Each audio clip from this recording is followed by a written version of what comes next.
Keeping up with your golf game can feel like an impossible juggling act, particularly if you're short on time. Here's how I practice when I have an hour or less a week to work on my game. 40 balls, 5 minutes putting, and 5 minutes chipping. At the range, I have a quick warm-up and then I do some technical swing work. But I try to do this across all core shots I need on the golf course. I split my basket of balls into blocks of 5 to stay focused.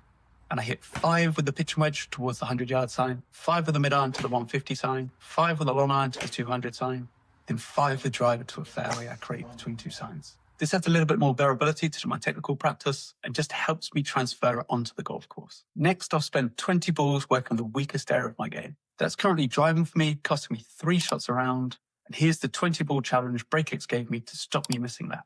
I make a 20-yard fairway on my range, and I score 3 points for every ball that lands in the fairway, -1 for shots that miss right, and -3 for shots that miss left. This small change in the setup really does shift your psychology when you're hitting shots. I hit 10 shots with my driver, 10 with my fairway wood, and 10 with my 2-iron, because these are the clubs I use off the tee, and I see what I can score. Next, I head to the putting green. And there's only 3 reasons you can actually miss putts: poor start line, poor pace, or poor green reading. But if you can't start the ball on line, you'll struggle with all 3. So I set up a quick station with 2 tees just wider than a golf ball to make a start gate.